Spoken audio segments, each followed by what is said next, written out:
Hello friend, welcome back to my channel स्वाद का सफ़र। तो आज हमारी किचन में बन रहे हैं एग रोल। तो एग रोल के लिए हमने ये आटे की तैयारी करी है। तो ये है हमारे पास 1 कप मैदा, 1 कप गेहूं का आटा और इसमें हमने डाला है 1 चम्मच नमक। नमक आप लोग अपने स्वाद के अनुसार भी डाल सकते हैं। और इसके लिए हमने लिया है ये 1 कप गर्म दूध। तो ये मतलब कि जो नॉर्मल गुनगुना दूध होता है उससे थोड़ा सा मतलब ज़्यादा गर्म है। तो इससे हम आटा गूँधेंगे। ये हम थोड़े थोड़े पोर्शन में गूँधेंगे और आप चाहे तो पूरा मैदा भी ले सकते हैं, चाहे तो पूरा गेहूं का भी ले सकते हैं, लेकिन मैंने दोनों को आधा आधा करके मिक्स लिया है। तो अब हम इस आटे को अच्छे से मिक्स करेंगे। इसके लिए गर्म दूध ही चाहिए होता है। तो पहले हम थोड़े थोड़े पोर्शन में आटे को लगाएंगे।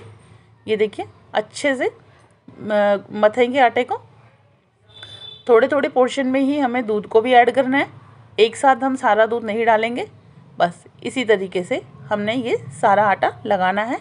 तो अब हम गूंदने के बाद में अगर हमें और रिक्वायरमेंट पड़ती है दूध डालने की, तो हम दूध नहीं डालेंगे, हम इसमें पानी लेंगे और वो भी गर्म पानी लेंगे। जितना हमारा दूध गर्म था उसी तरीके से हमारा पानी गर्म है। तो अब बस इसी तरीके से हम थोड़ा थोड़ा इसको आटे को गूँथ लेंगे। हमें इसमें जो आटे की मतलब कि जो हमें इसे सॉफ्ट रखना, हमें ज़्यादा हार्ड नहीं रखना आटे को, हमें सॉफ्ट डो ही लगाना है। डो को हमें इसी तरीके से पटक पटक के अच्छे से गूँथना है। तो इस तरीके से गूँथने से जो आटा है उसकी ग्लूटेन निकल जाती है और आटा बहुत सॉफ्ट बन जाता है, मतलब कि एक लचीला आटा तैयार हो जाता है। तो इसी तरीके से 10 से 15 बार, 20 बार, जितनी बार आप आटे को करना चाहें उतनी बार कर सकते हैं। और अच्छे से इसमें मुक्कियाँ दें। मुक्कियाँ देने से आटा बहुत सॉफ्ट बनता है। तो बस इसी तरीके से हमारे सारे आटे को हम तैयार करेंगे, अच्छे से पीट पीट कर और इसमें से मुक्कियाँ मार मार के। तो बस इसी तरीके से हमारा ये आटा तैयार हुआ है। अब इसके अंदर हम देख सकते हैं आप कितनी बार हमने आटे को पटका है। तो बस इसी तरीके से अब हम इसमें ऑयल लगाएंगे और ऑयल लगा के हम करेंगे आटे को सॉफ्ट। तो हमने अपने हाथों को अच्छे से ग्रीस कर लिया है कि जो भी हमारे हाथों में एक्स्ट्रा आटा होगा वो भी इसमें अच्छे से लग जाएगा। बस इसी तरीके से हम आटे को अंदर की तरफ फोल्ड करते हुए मसलते रहेंगे। तो ये जितना टाइम लेके इसे गूंदोगे आटा उतना ही सॉफ्ट होगा। तो आप लोग देखिए, आटा बिल्कुल सॉफ्ट हो चुका है, कितनी इजीली अच्छे से गूंद रहा है।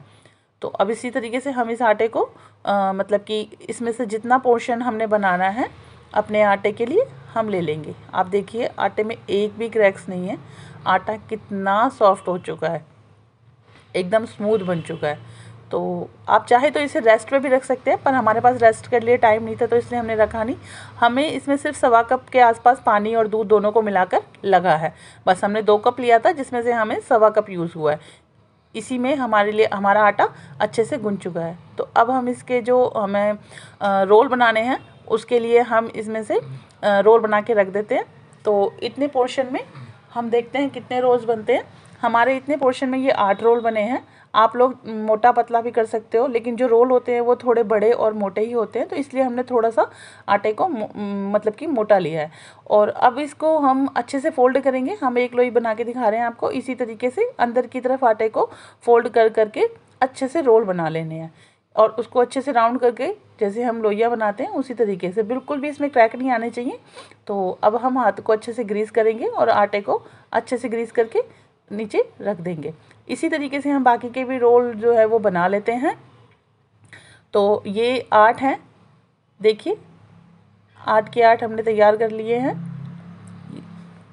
सारे रोल हमारे ऑलमोस्ट तैयार हैं। अब इन्हें हम करीबन 1 घंटे के लिए कपड़े से ढककर, गीले कपड़े से ढककर अच्छे से 1 घंटे के लिए कहीं भी किसी भी अच्छी सी गर्म जगह पर रख देते हैं, जिससे कि जो आटा है वो अच्छे से और भी सॉफ्ट हो जाए और लचीला हो जाए।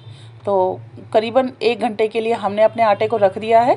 तो अभी 1 घंटा हो चुका है। 1 घंटे बाद हम देख सकते हैं कि हमारा आटा अच्छे से और भी मतलब कि डो बड़े हो चुके हैं पहले से।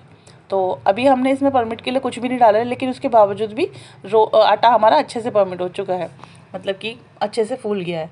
तो अब हम एक रोल बना के दिखाते हैं पहले। ये देखिए, अच्छे से आटा हमारा इजीली एकदम से बेलन से रोटियां बन रही हैं।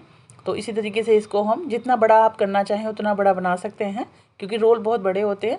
तो जितना पोर्शन आपके लिए इजीली बन सके आप उतना बनाएं। तो मैंने ये इतना बड़ा बना के अब इसके ऊपर 1 चम्मच मैंने डाला है ऑयल। आप चाहे तो देसी घी भी डाल सकते हैं। अब इसको हम अच्छे से रोटी पे स्प्रेड करेंगे। अच्छे से हमें सारे में लगाना है। और अब इसके ऊपर हम डालेंगे सूखा आटा। सूखा आटा अच्छे से क्वांटिटी में डालना है और इसको हम अच्छे से फैला लेंगे। सूखा आटा डालने से अच्छे से जो हम लेयर बनाते हैं लच्छे पराठे की, वो बहुत ही अच्छे से बाहर निकल कर आती हैं। तो इसी तरीके से आप देख सकते हैं, ऊपर की तरफ नीचे की तरफ हमें फोल्ड करते जाना है धीरे धीरे, और बहुत सॉफ्ट हाथ रखना है, बहुत ज़्यादा हाथ को हार्ड नहीं रखना है। और ये करते समय एक चीज़ का ध्यान रखें कि जो हम लच्छा पराठा बना रहे हैं उसका जो जो रोटी बनाएंगे उसको हम स्ट्रेच करते रहें। जितना हम उसको स्ट्रेच करेंगे, जो रोल है हमारे, जो हमने इसमें पोर्शन ले लेके जो रोल बना रहे हैं वो बहुत अच्छे से बाहर निकल कर आते हैं। तो ये देखिए हमारी ये लच्छे पराठे की लोई बिल्कुल एकदम से मतलब बनकर एकदम रेडी हो गई है। तो इसी तरीके से बस इसे हम सूखा आटा लगा के एक साइड में कम से कम 5 मिनट के लिए रख देंगे। तो तब तक हम दूसरा काम कर लेते हैं, हम अपनी वेजिस तैयार कर लेते हैं। तो वेजिस हमने अपनी कढ़ाई रख दी है, गैस ऑन हो गई है। तो अब इसके लिए हमें जो सब्जियां चाहिए वो आप देख सकते हैं। ये है कैबिज है, ये कैबिज, कैप्सिकम, और ये हमारे पास है कैरेट, ये हमारे पास है अनियन, ये कोरिएंडर है, और ये बीटरूट है, और ये हमारे पास इसमें कुछ इसके अंदर थोड़ी सी ग्रीन चिलीज़ भी हैं।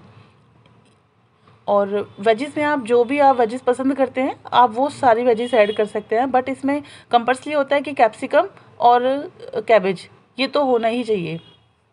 तो अब हम बाकी सबको अब चढ़ाते हैं कढ़ाई में।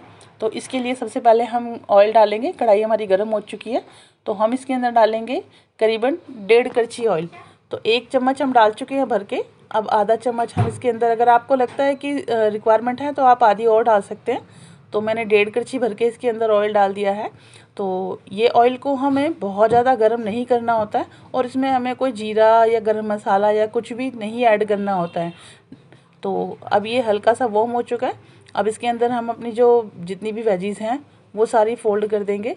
वेजीज़ में आप, ऐसा नहीं है कि इसमें पहले प्याज भूननी है या पहले कोई सब्ज़ी भूननी है या कुछ नहीं, तो हम इसमें डायरेक्ट अपनी सारी वेजीज़ एक साथ डाल देते हैं। तो मैंने इसमें ऑनियन डाल दी है। अनियन के बाद हम डालेंगे बाकी अपनी सारी सब्जियां। सारी सब्जियों को ऐड कर देंगे इसके अंदर। सारी सब्जियां एक साथ डाल देंगे, कैरेट, कैप्सिकम सबको इकट्ठा करके। और इनको हमें सिर्फ हाई फ्लेम पर ही भूनना है, बहुत ज़्यादा इसको हमने स्लो नहीं रखना है। हमने सिर्फ हाई फ्लेम पे इसको क्रंची रखना है। तो सब चीज़ें डल चुकी हैं। अब इसको हम अच्छे से मिक्स करके, अभी हमने इसमें बीटरूट और ये धनिया है हमारे पास, ये हमने बचा लिया है।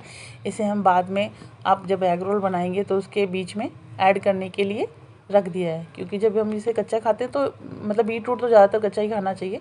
तो ये मैंने इसलिए साइड में बचा लिया है कि जब हम एग रोल बनाएंगे तो उसके बीच में इसे हम सर्व कर देंगे, जिससे कि हमारे जो एग रोल्स हैं उसमें थोड़ी क्रंचीनेस बनी रहे।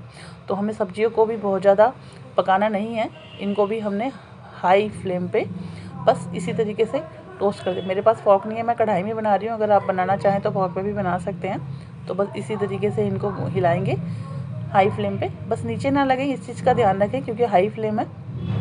तो बस इनको मिक्स करते रहें, धीरे धीरे इनको मिक्स करेंगे। अब इसके अंदर हम ऐड कर देंगे जो भी हमें मसाले चाहिए।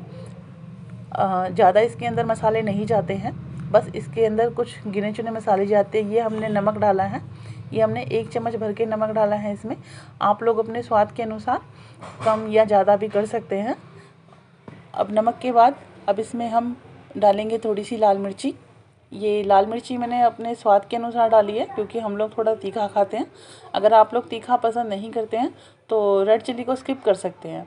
तो अब हमने इनको सबको अच्छे से मिक्स करना है, सब चीज़ों को अच्छे से मिक्स करना है, मतलब कि ये क्रंचीनेस के लिए बहुत ज़रूरी है। तो अब हमने ये सब कर दिया। अब बाकी की जो चीज़ें हैं हम वो सब ऐड करेंगे। अब इसमें हम डालेंगे काली मिर्ची, ये मैंने 1 से 1.5 चम्मच भर के काली मिर्ची डाली है। इसको भी आप लोग अपने स्वाद के अनुसार कम या ज़्यादा कर सकते हैं। ये मेरे पास विनेगर है, मैंने 1 चम्मच भर के इसमें विनेगर डाला है। और अगर आपके पास विनेगर नहीं है तो आप स्किप भी कर सकते हैं। ये मेरे पास सोया सॉस है, मैंने आधा चम्मच सोया सॉस डाली है। अगर ये भी नहीं है तो इसको भी आप स्किप कर सकते हैं, बिना सोया सॉस के भी बना सकते हैं। तो अब इन सब चीज़ों को अच्छे से मिक्स कर लेंगे। ये देखिए सारी चीज़ें अच्छे से मिक्स हो गई हैं। बस इसी तरीके से जैसे हमारी ये जो वेजीज़ है क्रंची और खड़ी खड़ी, हमें इसी तरीके से इनको रखना है। बस इनको बिल्कुल भी हमें सॉफ्ट नहीं बनाना है, बस इतना ही सॉफ्ट रखना है।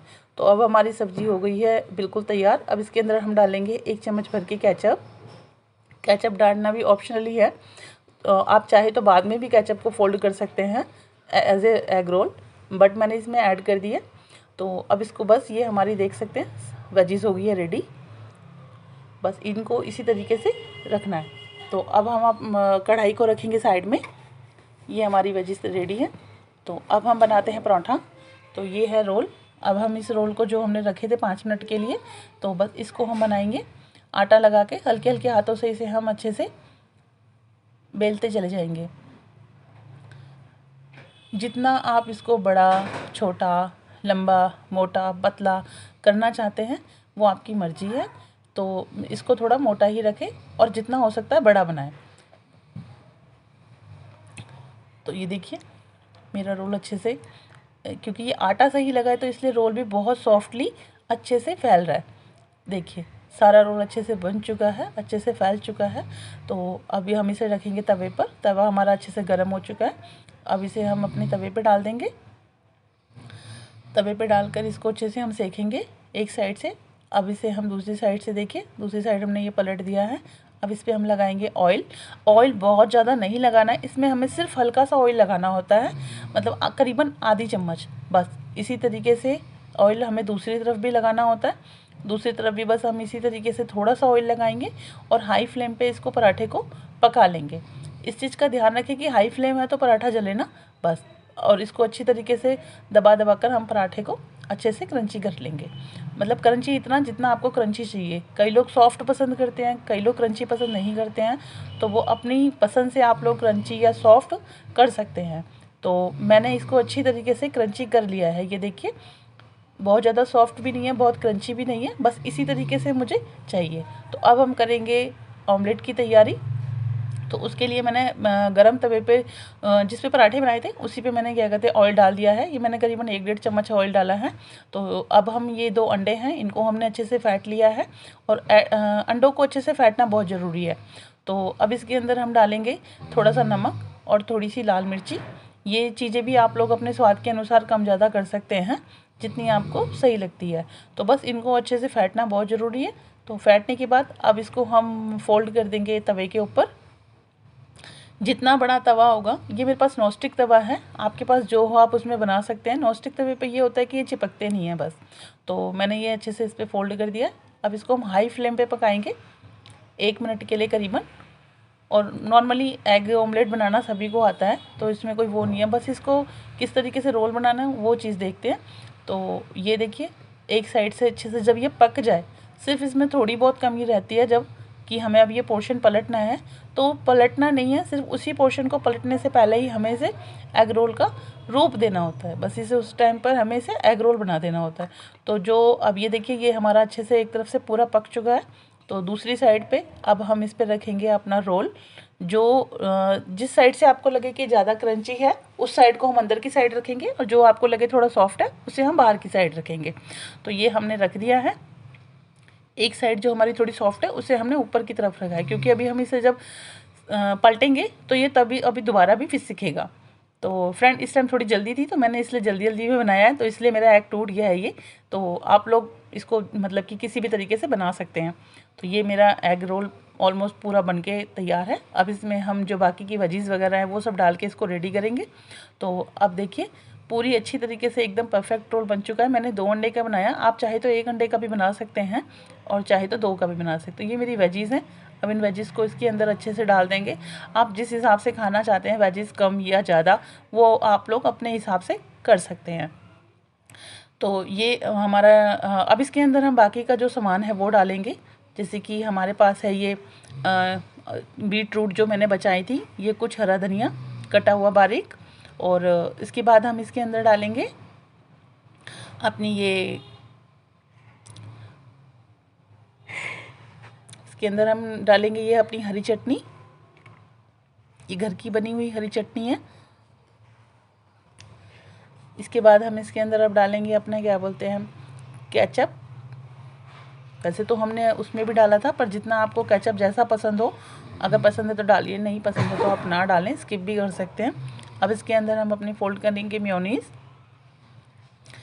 मेयोनीज़ अगर आप लोग पसंद करते हैं तो डालें, अगर ना पसंद करें तो वो भी स्किप कर सकते हैं। तो बच्चों के लिए तो ये आजकल मतलब फेवरेट हो रखी है। तो अब हमने डाला है इसमें चाट मसाला, बस ये चाट मसाला ही है बस। इसके बाद अब हम अपने एग रोल को फोल्ड कर देंगे अच्छे से। आप फॉइल पेपर में या फिर जो पेपर आता है यूनिरैप का, आप उसमें, मेरे पास इस टाइम फॉइल पेपर था तो मैंने उसी में रोल करा है, और थोड़ी जल्दी थी तो इसलिए ढंग से रोल नहीं हो पाया।